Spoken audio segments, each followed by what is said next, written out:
हैं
उनके क्या मायने हैं और क्या विपक्ष मोदी के सामने अपने आप को मजबूत समझता है। और विपक्ष जब एक बार फिर एकजुट हो रहा है, पहले भी एकजुट होता रहा है, इसके बाद बीजेपी अपनी रणनीति में क्या कोई बदलाव करेगी? बीजेपी को लगता है कि इससे कोई असर पड़ेगा या नहीं? इसको लेकर बात करेंगे। हमारे साथ विशेषज्ञों का एक पैनल जुड़ा हुआ है। सबसे पहले उन सभी से आपका तारुफ करवा देते हैं। हमारे साथ वरिष्ठ पत्रकार ओम सैनी जी जुड़े हुए हैं, बीजेपी से शैलेंद्र धाबाई जी हमारे साथ इस चर्चा का हिस्सा हैं और कांग्रेस से पौरुष भारद्वाज जी हमारे साथ इस चर्चा में जुड़े हुए हैं। शैलेंद्र धाबाई जी, आप अपने मोबाइल को का रोटेशन और फंक्शन ऑन कर ले ताकि आपका वीडियो सीधा आ सके।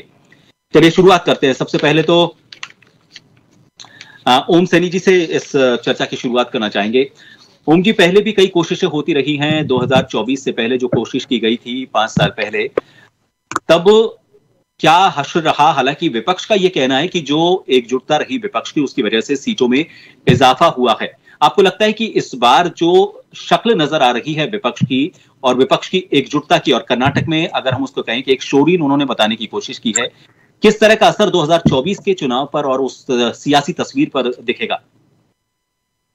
देखिए, ये जो वर्तमान संघर्ष है पक्ष और प्रतिपक्ष में, वो अब वैचारिक शक्ल लेने लगा है। पहले एक तरफा था और समझा जा रहा था कि भारतीय जनता पार्टी और उनके सहयोगी दल जिस तरीके से शासन कर रहे हैं, वो देश का एक लोकप्रिय शासन है और उसमें प्रतिपक्ष कहीं पर नजर नहीं आता। लेकिन ये बात समझ में आने वाली थी नहीं और समझ में नहीं आई और अब आ रही है। वो ये कि भारतीय जनता पार्टी जिस तरह की रणनीति के माध्यम से पूरे उत्तरी भारत और दक्षिणी भारत यानी चारों तरफ से अपने आप को स्थापित करना चाहती है, उसके रास्ते में अब रोड़े, वैचारिक रोड़े सामने आने लगे हैं। और उन वैचारिक रोड़ों में यह है कि एक तरफ तो भारतीय जनता पार्टी की बहुसंख्यक समाज की जो एक राजनीति है, वो अल्पसंख्यकों को लेके उनका रिजर्वेशन है, वो एक स्वरूप लेता है और वो एक अखंड भारत की कल्पना करते हैं जिसमें कि उनके अतिरिक्त कोई रहे नहीं, क्योंकि कांग्रेस के को तो उन्होंने जड़मूल से उखाड़ फेंकने की बात से अपनी बात प्रारंभ की थी, लेकिन वो बात बनी नहीं। अब ये हो रहा है कि एक तरफ तो धर्मनिरपेक्ष और प्रजातांत्रिक ताकतें होने का दावा करने वाले लोग हैं और दूसरी तरफ भारतीय जनता पार्टी के वो अनुयायी जो कि अखंड भारत को और विश्व गुरु बनाने वाले भारत को स्थापित करना चाहते हैं। ये दो हिस्से बड़े साफ साफ नजर आते हैं।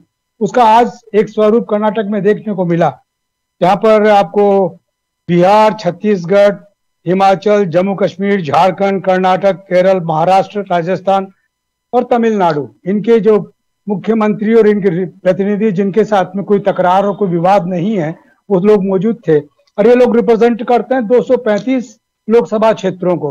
रहा बाकी जिनके साथ में विवाद है, जिनको आमंत्रित नहीं किया गया, वो अखिलेश हैं यूपी से और पश्चिमी बंगाल से ममता जी हैं और उड़ीसा से नवीन पटनायक हैं।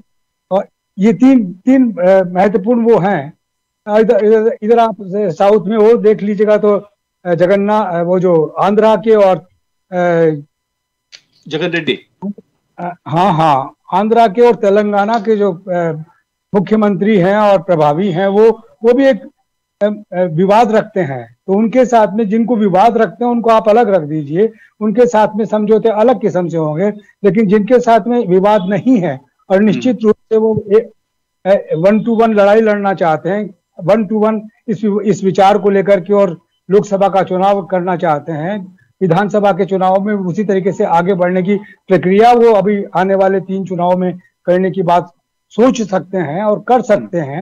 तो ऐसी स्थिति में परिणाम बड़े अलग किस्म के होंगे, क्योंकि जिस तरह के आरोप प्रतिपक्ष लगा रहा है, अगर उन आरोपों को स्थापित करने का मुहिम इन राज्यों में चलने लगी तो भारतीय जनता पार्टी उन सब चीजों का जवाब कैसे देगी, अभी ये साफ नहीं है। अभी हाल ही में 24 घंटे पहले ही जो 2000 का नोट बंद किया है वो एक झटका है। वो स्थापित कर रहा है एक विवाद अलग से कि देखिए जिसकी जरूरत नहीं थी, आपने काला धन बंद करने के लिए आपने 2000 का नोट लेके आया और 5 जो पुराना जो नोट था उसको अलग किया, उससे कितना ज्यादा वो मिला है और कैसे गड़बड़ हुआ, अर्थव्यवस्था में क्या कुछ खामी रह गई है। अब ये विवाद ये चल रहा है, ये शक्ल लेगा और किसी नतीजे पे पहुंचेगा। तो ऐसे में मुझे लगता है कि केंद्र सरकार और मतलब भारतीय जनता पार्टी और दूसरा विपक्ष जो एकजुट होने का प्रयास कर रहे हैं उसमें कुछ प्रगति नजर आती है। ये फेजेज में हुआ है, ये 2-3 फेजेज में, तो अब एक शक्ल लेने लगे। और जब से राहुल गांधी की भारत जोड़ो यात्रा वाला काम हुआ है जिसने पूरे मुल्क को चैतन्य कर दिया, एकजुट कर दिया, इस तरह का दृश्य बना है। और कर्नाटक के इलेक्शन में देखने को भी मिला कि जहां से वो गुजरे वहां पर 70% सीटें कांग्रेस पार्टी को हासिल हुई है। तो ये इम्पैक्ट नजर आ रहा है। अब इसके विरोध में भाजपा क्या करेंगी और उनके सहयोगी दल क्या करेंगे, ये देखने की बात है। बिल्कुल, भाजपा समझता शैलेंद्र धाबाई जी। शैलेंद्र जी, विपक्ष एकजुट हो रहा है एक बार फिर, लेकिन उस जगह पर एकजुट हुआ है जहां पर स्पष्ट बहुमत मिला है कांग्रेस को अकेले। इस बार जेडीएस का समर्थन लेने की जरूरत नहीं पड़ी और अपने बलबूते पर उन्होंने वो सीटें हासिल की हैं। ओम सैनी जी ने भी बताया कि क्या कारण उनके संभावित हो सकते हैं। उस जमीन से एक बार फिर विपक्ष का एकजुट होना आपको लगता है कि बीजेपी के लिए चिंताजनक हो सकता है?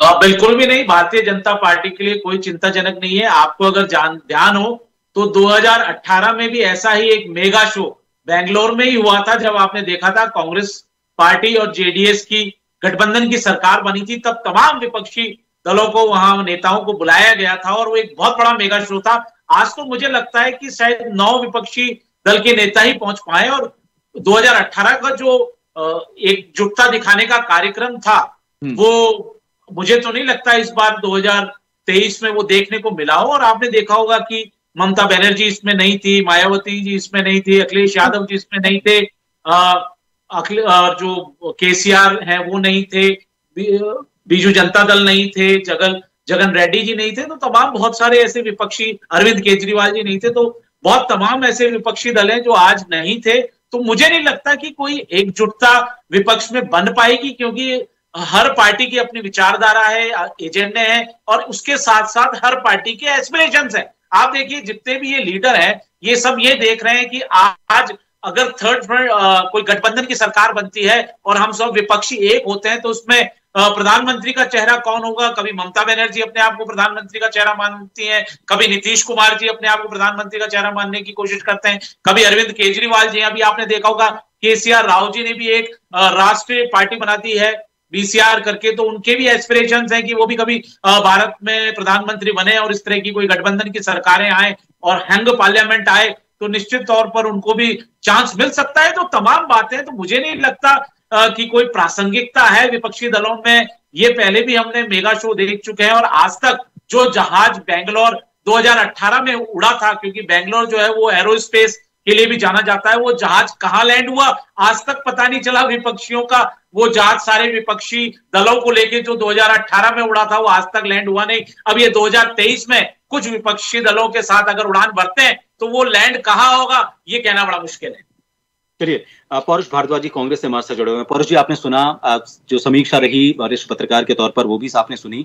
बीजेपी का ये कहना है कि उन्हें किसी तरह का कोई डर नहीं है। पहले ही जो बेंगलुरु में जो पिछली बार के जो लोकसभा चुनाव थे उस वक्त काफी कोशिश की गई थी और इस बार जो गैर मौजूदगी रही है बड़े दलों की, ये तो बात सही है, बुलाया गया था, नहीं गए, कुछ ने अपने प्रतिनिधि भेज दिए, लेकिन कुछ ना प्रतिनिधि भेज पाए और ना ही वो खुद गए। ऐसे में बड़ा सवाल ये खड़ा होता है कि अभी बहुत कम वक्त बचा है, क्या आपको लगता है अभी वक्त है, आप वापस इस विपक्ष में जो बचे हुए गुट हैं उनको एकजुट कर पाएंगे? क्योंकि जब तक एक साथ नहीं होंगे तब तक मुझे नहीं लगता कि आप जो सपना लेकर चल रहे हैं मजबूत विपक्ष के तौर पर सामने खड़े होने को लेकर मोदी के सामने, वो पूरा हो पाएगा आपका सपना? परुष जी, आपकी आवाज हम तक नहीं पहुंच पा रही है। कीजिए।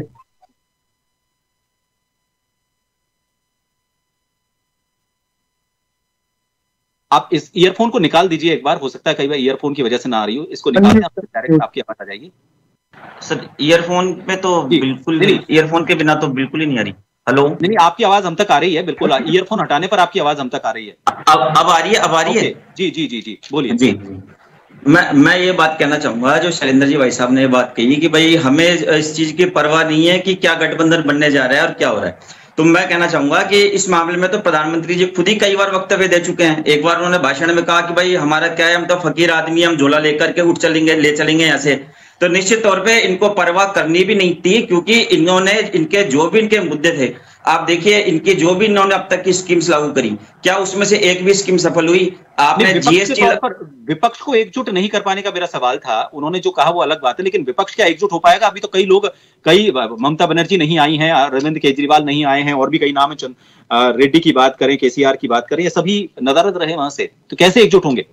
जी देखिए, ये जो भारत के अंदर जो लड़ाई है, मेन विचारधारा की लड़ाई है। एक और देश का संविधान है जो कि कहता है कि हम धर्मनिरपेक्ष हैं, हमारे लिए सब नागरिक समान हैं, और एक तरफ दक्षिण पंथ की विचारधारा है। तो हमारे लिए कांग्रेस के ब्याह पे मैं आपसे कह सकता हूं कि हमारे लिए यह सत्ता की लड़ाई नहीं है, ये हमारे लिए देश को बचाने की लड़ाई है। और जिसको भी लगेगा कि उसको देश बचाने के लिए, देश के संविधान को बचाने के लिए आगे आना चाहिए, वो निश्चित तौर पर हमारे साथ आएगा और हम उसका स्वागत करते हैं। और जो नहीं आने वालों का है, तो वो हमने पिछले दिनों देखा 4 साल में कि कैसे भारतीय जनता पार्टी की सरकार, 4 साल नहीं बल्कि 9 साल में, पिछले 9 सालों में किस प्रकार से विपक्षी दलों के यहाँ जरा सी बात होने पर ईडी भिजवाई गई, किस प्रकार वहां पे सीबीआई के छापे पड़वाए गए। आप देखिए यूपीए 1 यूपीए 2 से आप एनडीए जो मोदी जी वाले दोनों कार्यकाल है, इनकी तुलना कीजिए आप।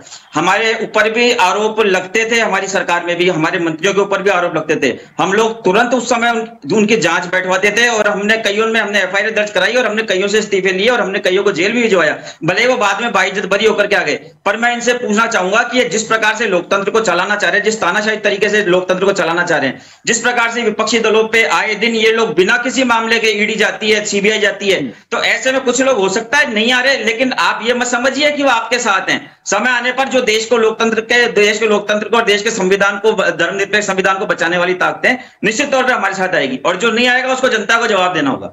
लेकिन आप ये कह रहे हैं कि अगर मान लीजिए जिसमें ईडी का और सीबीआई का, और अगर आपके कहे मुताबिक अगर मैं मानूं, उनका डर उनको अगर बना हुआ है, ये डर तो आखिर तक रहेगा, फिर आपको क्यों विश्वास है कि वो कभी ना कभी वापस आएंगे? और आपने एक और बात कही कि जो देश हित चाहता है वो आपके साथ है, तो इसका मतलब ये है कि जो आपके साथ नहीं है वो देश हित नहीं चाहता। नहीं सर, देखिए मैंने आपसे जैसा कि पहले कहा कि जो ये सारी जो लड़ाई है, राजनीतिक लड़ाई है, ये विचारधारा की लड़ाई है। और किसी भी राजनीतिक दल की जो आत्मा, शरीर में आत्मा होती है, कैसे किसी भी राजनीतिक दल की जो आत्मा होती है वो उसकी विचारधारा होती है।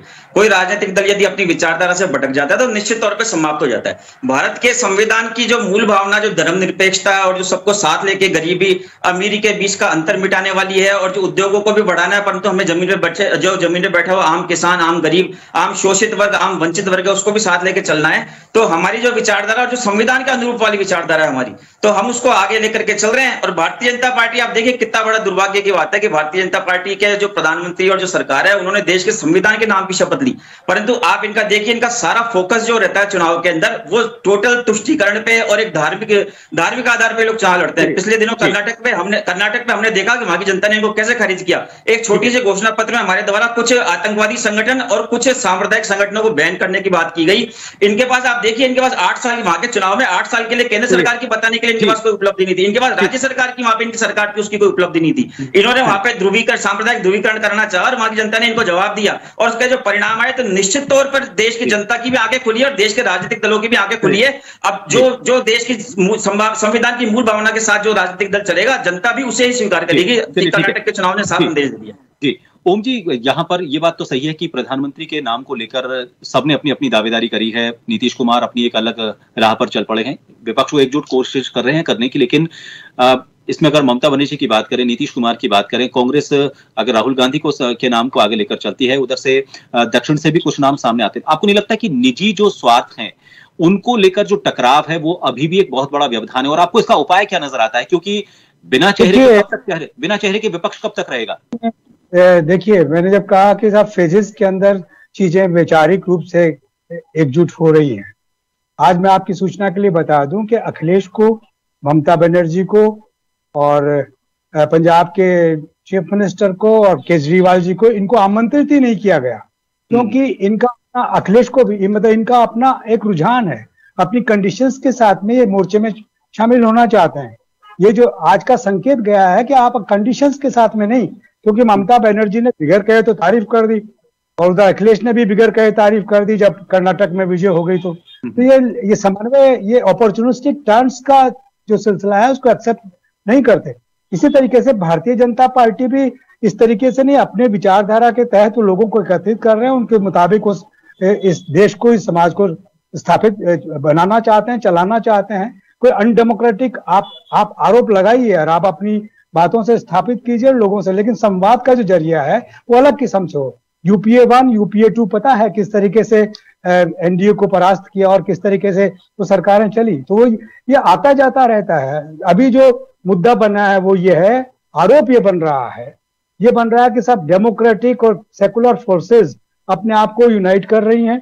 दूसरी ओर इनके भारतीय जनता पार्टी और उनके अनुयायियों पर सांप्रदायिकता और दूसरे किस्म का जो आरोप लगाते हैं बहुसंख्यकवाद का, वो लगा करके उनको अलग वो एकजुट हो रहे हैं। तो इसमें ये सब काम नहीं करेगा कि उन्होंने ये कह दिया वो कह दिया। हकीकत ये है कि वैचारिक रूप से जो चीजें जा रही हैं, आज के कर्नाटक के इस मेगा शो से ये पता लग रहा है, पूरे मुल्क में मैसेज गया है कि किस तरीके से डेमोक्रेटिक और सेकुलर फोर्सेस एक होने जा रही हैं और उनका नेतृत्व कौन करेगा ये भी संकट नहीं है, क्योंकि कभी तय नहीं हुआ था कि तब पहले सोनिया गांधी करेंगी और उसके बाद मनमोहन सिंह आ गए, फिर मनमोहन सिंह, फिर कोई दूसरे का नाम हुआ, राहुल गांधी करेंगे, फिर मनमोहन सिंह आ गए। तो ये तय किया जाता है जहां पर डेमोक्रेटिक फोर्सेस, जब बड़ा ख्याल आपका होता है, छोटे ख्यालों के अंदर आप फंस जाए तो कुछ नहीं होता। जैसे भारतीय जनता पार्टी में तो ये सवाल नहीं उठ रहा कि मोदी जी नहीं होंगे तो फिर कौन होगा, हो जाएगा जो भी होगा, जिसको भी आला कमान चाहेगा, वर्किंग कमेटी चाहेगी और जिसको भी वो गठबंधन चाहेगा वही प्रधानमंत्री का चेहरा हो जाएगा। तो ये लड़ाई है जो राजनीतिक रूप से लड़ी जा रही है और उसके राजनीतिक परिणाम भी आएंगे। तो मैं ये कह रहा था कि 2000 का नोट जो 2016 में जो प्रारंभ किया था उसको वापस लेने से कितनी थू हो रही है, अपने आप में एक फेलियर नजर आता है। इसमें लोग एकजुट होंगे, बता रहा हूं आपको मैं। तो काफी सारे रास्ते हैं, ये इस तरीके की लड़ाई नहीं होगी कि आपने हनुमान जी की हनुमान चालीसा पढ़वा दिया, कहा कि वोट तभी देना जब ये कह करके देना कि जय Bajrang Bali and all that, ये सबसे नहीं चलेगा। अब वैचारिक लड़ाई प्रारंभ हुई है। भारतीय जनता पार्टी एक तरफ अपने आप को वैचारिक रूप से संगठित कर रही है अपने समूहों के साथ में, और कांग्रेस उसके साथी दल भी एकजुट कर रहे हैं। कांग्रेस चूंकि एक राष्ट्रीय प्रभावी पार्टी है जिसकी जड़ें हर जगह है, तो उसको अपने आप दायित्व मिल जाता है कि आप करिए। तो अब उसमें कौन चीफ मिनिस्टर, प्राइम मिनिस्टर बनने काबिल होगा वो आगे की बात है, वो बात की बात है। लेकिन अभी आप संघर्ष कर रहे हैं कि किसी तरीके से भारतीय जनता पार्टी के गठबंधन का मुकाबला किया जाए। तो लड़ाई तारीख है, अभी चेहरे की लड़ाई नहीं है। ये चेहरे की लड़ाई तो आप वो जो टीवी डिबेट होती है ना उधर वाली, उनकी है, अपने यहाँ नहीं है। मैं समझता हूँ कि हम लोग सारी क्लासिक बातें करते हैं, सैद्धांतिक बातें करते हैं, तो इस तरह की उल जुलूल बातों को मतलब नहीं है कि कौन चेहरा होगा कौन नहीं होगा। चेहरा तो बाद में बन, पहले एकजुट तो होने का सिलसिला हो दोनों तरफ से। ठीक है जी। शैलेंद्र जी, 2 टेन्योर होने वाले हैं। 2024 के चुनाव की बात करें तो एनडीए सरकार के, आपको नहीं लगता कि 2 टेन्योर का जो एंटी इनकमेंसी है, 5 साल में एंटी इनकमेंसी का असर दिखने लग जाता है, यहां पर तो 2 टेन्योर 10 साल की एंटी इनकमेंसी है, वो कोई असर भी करेगी? और ऐसे में विपक्ष अगर एकजुट होता है तो ये दोनों एक दूसरे से मल्टीप्लाई होकर बड़ा संकट पैदा कर सकती हैं बीजेपी के लिए। एंटी इनकमेंसी का कोई असर आपको नहीं लगता 2 टेन्योर का? देखिए, एंटी इनकम्बेंसी का अभी कोई असर नहीं है। आपने देखा होगा प्रधानमंत्री नरेंद्र मोदी जी विकास जो भारत में कर रहे हैं और जो जनकल्याणकारी नीतियां हैं जिनका लाभ पूरी जनता तक पहुंच रहा है। बताइए, 55 साल कांग्रेस पार्टी ने शासन किया, ना सड़कें बनाई, ना पानी दिया, ना बिजली दी, ना आपने शौचालय दिए, ना आपने आवास बनाए, ना आपने एम्स पूरी तरह से बना पाए, रोडें पूरी तरह से राष्ट्रीय राजमार्ग नहीं बना पाए। तो ये सारी जो डेवलपमेंट का काम हो रहा है, चाहे बुनियादी ढांचे का बात कर लो, चाहे आप रक्षा क्षेत्र में बात कर लो, चाहे आप सुशासन की बात कर लो, चाहे आप भ्रष्टाचार मुक्त शासन की बात कर लो, तो ये सारी तमाम बातें जो है केंद्र की नरेंद्र मोदी जी सरकार कर रही है। और मैं इनको याद दिला देना चाहता हूं, मैं पूछना चाहता हूं मेरे कांग्रेस साथी से, क्या ये विपक्षी दल राहुल गांधी जी को अपना नेता मान लेंगे? आज कर्नाटका में सरकार आ गई तो अब आप देखना है कि किस तरह से विपक्षी दल कम होते चले गए इनके। पहले सारे विपक्षी दल एकजुट होना चाह रहे थे, लेकिन जैसे ही कांग्रेस में कर्नाटक की सरकार आई, 9 विपक्षी दल ही आ पाए। ये मेगा शॉप फ्लॉप हो गया, विपक्षी एकता का जो शो चल रहा था ये फ्लॉप हो चुका है। और राहुल गांधी न्योते नहीं दिए गए। आप सुन लो, और जो आपसे दबे हुए हैं उनको न्योते नहीं दिए गए। आप बोल रहे हैं कि आप बोल रहे हैं सभी न्याय, तो आप ये बात बोल रहे हैं कि न्योते नहीं दिए गए, न्योते ही नहीं दिए गए। मत बोलो, आप रोकिए, डिबेट को खराब मत करिए, सुनिए। और जो आप संविधान की जानकारी रखते नहीं है, संविधान में पंथ निरपेक्ष का उल्लेख दिया हुआ है, धर्मनिरपेक्ष नहीं है, पहले तो दुरुस्त करो। दूसरा, ये कांग्रेस पार्टी के नेता राहुल गांधी जी विदेशों में जाके, भारत में जाके लोकतंत्र की हत्या हो गई, भारत का संविधान का गला घोट दिया, संवैधानिक संस्थाएं खत्म हो गई, इस तरह की बातें करते थे। अब बताइए क्या लोकतंत्र खत्म हो गया भारत में? आज इनकी सरकार आ गई तो आज ईवीएम भी बहुत अच्छी हो गई, इलेक्शन कमीशन भी बहुत अच्छा हो गया और लोकतंत्र भी बहुत अच्छा हो गया। तो ये दोहरे चरित्र वाले लोग हैं, इनका ना विचारधारा है कांग्रेस पार्टी का, ना चाल है, ना चरित्र है। ये आज बताइए, जो ये दुहाई देते थे, क्या लोकतंत्र का गला घुट गया क्या? पौरुष जी बताइए। अरे लोकतंत्र का गला तो 1975 में इंदिरा गांधी जी ने घोट दिया था भारत का, लोकतंत्र का, और संविधान की हत्या कर दी थी। तो ये इस तरह की पार्टियां तुष्टीकरण ये शुरू से, जब से भारत आजाद हुआ है, आप देखिए देश के टुकड़े किसने किए? धर्म के नाम पर कांग्रेस पार्टी ने। आप देखिए शाहबानो वाला केस में किसने पक्ष लिया? कांग्रेस पार्टी ने। वक्फ एक्ट को किसने मजबूत बनाया? कितने सबसे ज्यादा उनको शक्तियां दी? कांग्रेस पार्टी ने। मनमोहन सिंह जी कहते हैं कि भारत के जो संसाधन है उन पर सबसे ज्यादा अधिकार अल्पसंख्यकों का है। तो ये तो तुष्टीकरण तो शुरू से करते आए। और अभी राजस्थान में आपने हाल उदाहरण देखा होगा। जवाब ले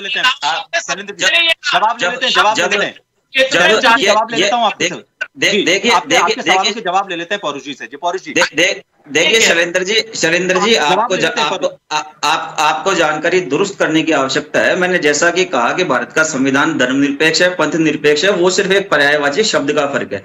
परंतु आपने जिस प्रकार से हमारे ऊपर आरोप लगाया कि हम तुष्टीकरण की राजनीति करते हैं, तो मैं आपको पहली बात ये कहना, नहीं सुनिए, आप बीच में मत बोलिए प्लीज, मैं नहीं बोला, प्लीज आप सुनिए, बात सुनिए। मैं आपको इस बात को कहना चाहूंगा कि अगर एक लाभ हानि की दृष्टि से बात की जाए तो एक छोटे से छोटा 5वीं क्लास का बच्चा भी बता देगा कि लाभ 18% लोगों के साथ रहने में है या लाभ 80% लोगों के साथ रहने में है। तो हमारे ऊपर तो ये आरोप ही आपका खारिज करते हैं हम इस बात को कि आप हमारे को कहते हैं कि हम तुष्टीकरण करके वोट हासिल करना चाहते हैं। हमें अगर सिर्फ सत्ता हमारा उद्देश्य होती तो हम लोग आपसे पहले आपकी तरह अगर बैड प्रैक्टिस करके हम लोग आगे बढ़ना चाहते तो हम कहीं के कहीं पहुंच सकते थे, कोई बड़ी बात नहीं थी। और दूसरी आपने कहा कि देश के दो टुकड़ों की बात करते हैं, आपको शर्म आनी चाहिए। आपकी पूर्ववर्ती जो आपके हिंदू महासभा थी उसने और मुस्लिम लीग ने जब आजादी से पहले जब प्रांतीय असेंबलियों के चुनाव हुए तो पश्चिम बंगाल के अंदर मिलकर के कैसे सरकार वहां पे मुस्लिम लीग के साथ मिलकर के आप लोगों ने सरकार चलाई? क्या इतिहास के लोग भूल गए? आप नई पीढ़ी को आप व्हाट्सएप यूनिवर्सिटी के से आप है ना नई पीढ़ी को भ्रमित करना चाहते हैं? क्या जो देश का इतिहास पढ़ा है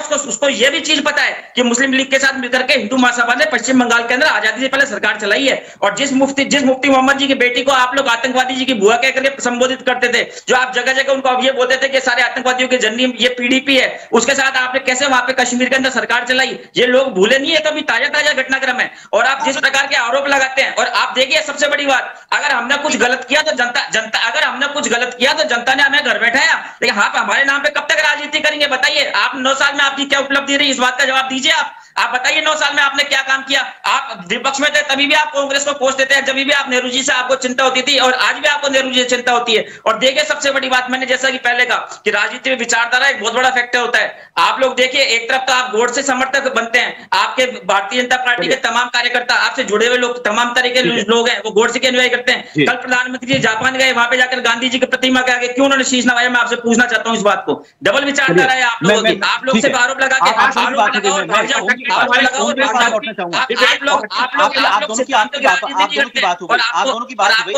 कर्नाटक की जनता जवाब दे चुकी है। आप दोनों की बात हो गई, समय कम बचा है। ओम सैनी जी से एक लास्ट कमेंट लेना चाहूंगा, समय कम बचा है। ओम जी, अभी चेहरों को लेकर खैर आपने बताया कि ये अभी अगले फेज की बात है, विचारधारा को लेकर अलग अलग तरह की बात चल रही है, लेकिन इस विचारधारा में अभी भी देखिए उत्तर दक्षिण पूर्व पश्चिम ये चारों तरफ से कांग्रेस को बहुत कुछ काम करने की जरूरत है, समय कम बचा है। लेकिन जिस तरह की स्ट्रेटेजी अब जो अपनानी चाहिए, कांग्रेस जिस विचारधारा को लेकर चलती है वो उसके साथ में लेकर चलती है, लेकिन स्ट्रेटेजी वक्त के साथ बदलती है, चुनाव में लड़ने की रणनीति बदलती है।